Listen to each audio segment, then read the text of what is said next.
देश भर में पुरानी पेंशन को लेकर छिड़ी बहस के बीच आंध्र प्रदेश सरकार ने अपने कर्मचारियों के लिए गारंटीड पेंशन स्कीम लॉन्च की है। इसका फैसला किया गया है, कैबिनेट से अप्रूवल आ गया है। बुधवार को आंध्र प्रदेश सरकार की कैबिनेट बैठक में गारंटीड पेंशन स्कीम को मंजूरी दी गई।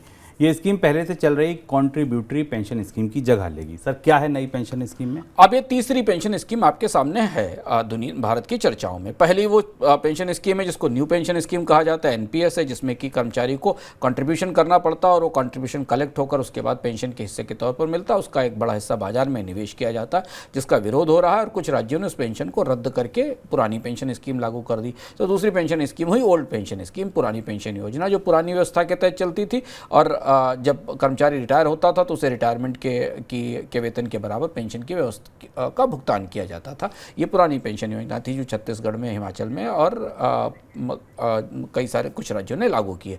आंध्र प्रदेश ने एक नया पेंशन मॉडल अपने कर्मचारियों के लिए लागू किया है जो कॉन्ट्रीब्यूटरी पेंशन या नई पेंशन स्कीम से अलग है। इस व्यवस्था के तहत कर्मचारी को रिटायर होने के समय, जब रिटायरमेंट के समय जो उसका वेतन है, उसमें बेसिक सैलरी का आधा हिस्सा पेंशन के तौर पर मिलेगा और उसके बाद उसे डीए का भुगतान भी होगा आने वाले वर्षों में।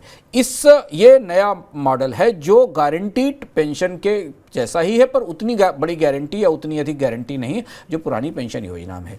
हमने मनी सेंट्रल की किसी चर्चाओं में इस बात का इशारा किया था कि केंद्र सरकार ने पेंशन पर काम करने के लिए वर्किंग ग्रुप बनाया है, कमेटी बनाई है, जो ओल्ड पेंशन स्कीम, पुरानी पेंशन स्कीम को लेकर राज्यों की तरफ से आ रही मांग और कुछ राज्यों में लागू होने के बाद मौजूदा पेंशन ढांचे में बदलाव की समीक्षा कर रहा है और वहाँ आंध्र प्रदेश के मॉडल को भी करीब से परखा और समझा जा रहा है। इस बीच जबकि केंद्र सरकार की तरफ से कोई फैसला आता, आंध्र प्रदेश की कैबिनेट ने स्कीम मंजूर करके लागू भी कर दी है और करीब करीब 6,840 के आसपास जो कर्मचारी हैं और जो रेगुलराइज हो रहे हैं कर्मचारी, उन्हें इस पेंशन व्यवस्था का लाभ मिलेगा। अब क्या ये स्कीम अन्य राज्यों के लिए मॉडल बनेगी? क्या केंद्र सरकार नई पेंशन योजना में जो बदलाव करने वाली है उसमें कुछ गारंटीड कंपोनेंट लेकर आएगी जिससे कि कर्मचारी को एक गारंटीड पेंशन मिल सके? ये कहना मुश्किल है, बट आंध्र प्रदेश से पेंशन में एक नए तरीके की स्कीम की शुरुआत हो गई है।